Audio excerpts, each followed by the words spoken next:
ఇంతకుముందు క్లాస్లో 6th class lessons నేర్చుకోవడం జరిగింది. ఇప్పుడు 7th క్లాస్లో ఫస్ట్ లెసన్ వచ్చేసి వివిధ రకాల పటాలని అర్థం చేసుకోవడం.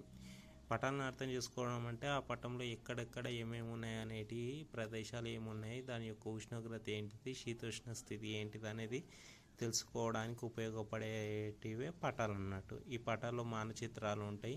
చిత్తుపటం అనే అంటే ఏంటిదని అంటే ఖచ్చితమైన కొలవడానికి లేకుండా దూరం డిస్టెన్స్ తెలపకుండా ఉండేదాన్ని చిత్తుపటం అంటారు. స్కేలు అంటే వాస్తవ పటానికి మరియు మామూలుగా చూపెట్టిన పటానికి మధ్య గల నిష్పత్తిని స్కేలు అని అంటారు.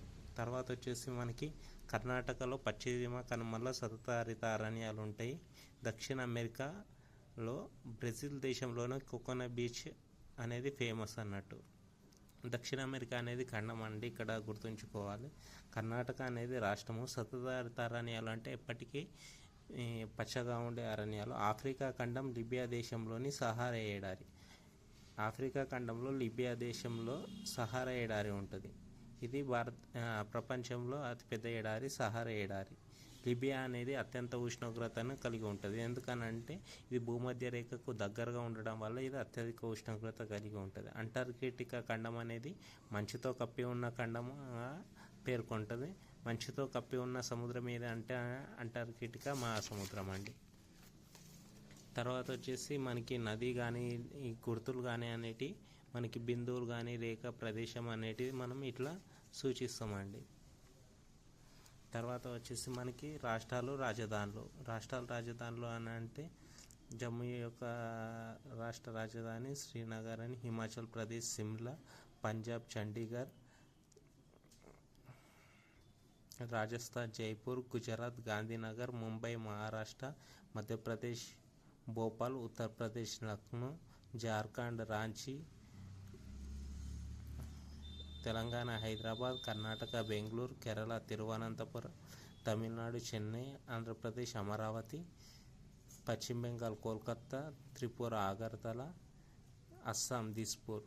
ఇలా మనం రాష్ట్రాలు రాజధానులు అనేవి గుర్తుంచుకోవాలి.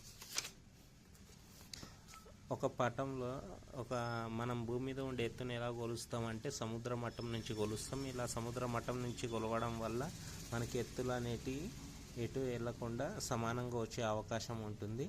వీటిని అన్నిటినీ కలుపుకొని కాంటూర్ రేఖలు అంటారు. ఈ కాంటూర్ రేఖలు అంటే సమానమైన ఎత్తుగల ప్రాంతాన్ని కలుపుతూ ఒక రేఖ గీసినాం అనుకోండి, ఇలాగా దీన్ని కాంటూర్ రేఖలు అని అంటారు. ఈ కాంటూర్ రేఖలలో ఒక ప్రదేశం ఇంకొక ప్రదేశానికి ఎత్తులో ఉందా దిగువన ఉందా అనేది కూడా మనం ఇక్కడ తెలుసుకోవచ్చు. తర్వాత వచ్చేసి ఇక్కడ దిగువన ఉండే ఒకవేళ వాలు అనేది కిందికి ఉంటే కాంటూర్ రేఖలు అనేటివి దగ్గరగా ఉంటాయి. ఒకవేళ వాలు అనేది ఎక్కువగా ఉంటే కాంటూర్ రేఖలు అనేటివి దూరంగా ఉంటాయి. రెండవ పాఠం వచ్చేసి వర్షం నదులు అని అంటే మామూలుగా మనకి మేఘాలలో ఉన్నప్పుడు వర్షం అనేది బిందువుల రూపంలో ఉంటుంది. ఆ బిందువులు అనేటివి చల్లగా ఉంటాయి. ఆ చల్లని గాలిని తాకినప్పుడు అవి వర్ష రూపంలో మన భూమి మీదకి వచ్చి సముద్రంలో మనకి భూమి మీద పడతాయి. ఈ భూమి మీద పడ్డ వాటర్ నీటి అంటే బాష్పీభవనం చెందడం ద్వారా మళ్ళీ మేఘాల్లోకి వెళ్ళి ఇలా జరగడాన్ని జలచక్రం అని అంటారు. మనకు మే జూన్లో వేసవికాలం ఉంటుంది. వర్షాకాలం వచ్చేసి జూన్ నుంచి అక్టోబర్ దాకా ఉంటుంది. దీన్నే నైరుతి ఋతుపవన కాలం అంటారు. ఈ నైరుతి ఋతుపవన కాలం వచ్చేసి మనకి జూన్ నుంచి అక్టోబర్ వరకు ఉంటుంది.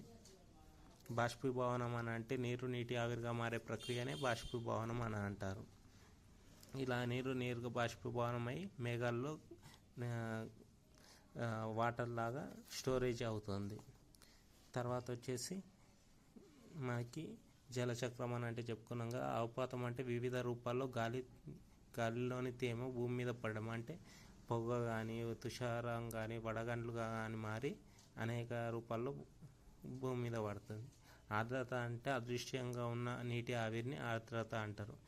ఈ ఆర్ద్రత వల్ల ఉక్కపోత ఉండడం కానీ త్వరగా సెట్టింగ్స్ రావడం కానీ జరుగుతుంది. తర్వాత మనకు వచ్చేసి జూన్ నుంచి అక్టోబర్ దాకా నైరుతి ఋతుపవనాలు ఉంటాయి. ఈ నైరుతి ఋతుపవనాలు మొదటగా భారతదేశంలో వచ్చేసి కేరళని తాకుతాయి. తెలంగాణలో వచ్చేసి ఆదిలాబాద్ డిస్టిక్ని తాకుతాయి. అందుకే అక్కడ అధిక వర్షం ఉంటుంది. అధిక వర్షం వచ్చేసి 100 మిల్లీమీటర్స్ కంటే ఎక్కువ వర్షపాతం ఉంటే అది అధిక వర్షపాతం అని, అల్ప వర్షపాతం అంటే 60 మిల్లీమీటర్ల కంటే తక్కువ వర్షపాతం కురిస్తే దాన్ని అల్ప వర్షపాతం అని అంటారు. ఈ నైరుతి ఋతుపవనాల తర్వాత బంగాళాఖాతం నుంచి తిరిగి పవనాలు అనేటివి రివర్స్లో రావడం వల్ల మనకి వేడి గాలులు కానీ వర్షపాతం కానీ జరుగుతుంది. వీటినే తిరోగమన ఋతుపవనాలు అంటారు. వీటి వల్ల పంట నష్టాలు అనేటివి జరుగుతాయి. ఈ వర్షాన్ని కొలవడానికి వర్షమాపకాన్ని సూచిస్తారండి.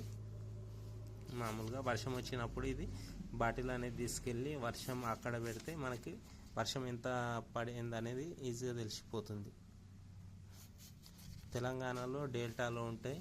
కృష్ణా నది, గోదావరి నదులు ఎప్పటికీ సంవత్సరం అంతా నీటిని కలిగి ఉండడం వల్ల వీటిని జీవనదులు అంటారు. వర్షాభావ నదులు అంటే డిండి కానీ మూసి కానీ ఈ నదులని ఏమంటారు అని అంటే డిండి, మంజీరా, మూసి నదుల్ని ఓన్లీ వర్షం ఉన్నప్పుడు మాత్రమే వాటిలో వాటర్ ఉంటాయి కాబట్టి వీటిని వర్షాభావ నదులు అని అంటారు. తర్వాత మనకు వచ్చేసి ఈ నదులు ఈ వర్షం వల్ల మనకి తుఫాన్లు, వరదలు లాంటివి వస్తాయి. తుఫాన్లు వచ్చినప్పుడు, వరదలు వచ్చినప్పుడు ఎలా చూసుకోవాలి అని అంటే తుఫాన్లు వచ్చినప్పుడు ప్రతి ఇంట్లో అత్యవసర కిట్లు వాడుకోవాలి. దగ్గరగా ఉన్న పునరావాస కేంద్రాలకు వెళ్ళాలి. ఇంటి గోడలు అనేటివి స్ట్రాంగ్గా నిర్మించుకోవాలి. తర్వాత తుఫాన్ హెచ్చరిక తెలిపిన వెంటనే ఆహార పదార్థాలు అన్నీ సిద్ధం చేసుకోవాలి. సముద్ర తీర ప్రాంతాలకు వెళ్ళొద్దు. సురక్షితంగా ఉండాలి. ఇంటి లోపలనే ఉండాలి. ప్రకృతి వైపరీత్యాలు అనేటివి వరద సమయంలో మరిగించిన వాటర్నే తాగాలి, మితంగా తాగాలి. ఆహారాన్ని తీసుకోవాలి ఎప్పటికప్పుడు. మోకాళ్ళ లోతు వరకు అంచులు అనేటివి చూసుకోవాలి వాటర్ ఉందో లేదో. తర్వాత వచ్చేసి చెరువులు, భూగర్భ జలాలు. మనకు బృహశిల యుగంలోనే చెరువులు అనేవి నిర్మించారు. యాక్చువల్గా వచ్చేసి మనకి బేతాళ దేవుడు అనే కాకతీయ రాజు ఒక అతను ఉంటాడు. అతని పేరు మీదుగా బేతవోలు అనే ఒక గ్రామం ఉంటుంది. ఆ గ్రామంలో ఏమైపోతుంది అని అంటే అతని భార్య పేరు మీద, అతని భార్య పేరు విరళాదేవి. ఆ విరళాదేవి పేరు మీదుగా ఈర్లాదేవి అనే చెరువు అనేది నిర్మిస్తారు. మన తెలంగాణలో వచ్చేసి మిషన్ కాకతీయ కింద 49,000 చెరువుల దాకా భూగర్భ జలాన్ని కాపాడుకున్నారు. అందుకనేది కృషి చేసిండ్రు అప్పుడు. తర్వాత విరళాదేవి పేరు మీదుగా తీసుకొచ్చారు. ఇక్కడ వచ్చేసి వలలు అనేటివి 2 రకాలుగా ఉంటాయి. వలలు పట్టడానికి 2 రకాల వలలు ఉపయోగిస్తారు. ఒకటి చిన్న పరిశలు, రెండోది పెద్ద పరిశలు. చిన్న పరిశలకు 30 కన్నులు ఉంటాయి, పెద్ద పరిశలకు 60 కన్నులు ఉంటాయి. ఇందులో వచ్చేసి వలలు పట్టడానికి మామూలుగా ఏంటిదని అంటే టైం వచ్చేసి పొద్దున 4 నుంచి 8 దాకా, మధ్యాహ్నం 1 నుంచి 4 దాకా. రాత్రిలో వేటకి వెళ్ళొద్దు. తుఫాన్లు సముద్రాలకు వచ్చినప్పుడు కూడా వేటకి వెళ్ళకుండా ఉండడం అనేది చాలా మంచిది అనేది. ఇక్కడ వచ్చేసి ఇలా పట్టిన చేపలు పట్టడం అనేది పురుషుల పని అయితే అమ్మడం అనేది లేడీస్ పని అని ఎక్కువగా భావిస్తూ ఉంటారు. ఇక్కడ భూగర్భ జలాల్లో రాతి పొరలు అనేటివి, తెలంగాణలో గట్టి రాతి పొరలు అనేటివి ఉంటాయి.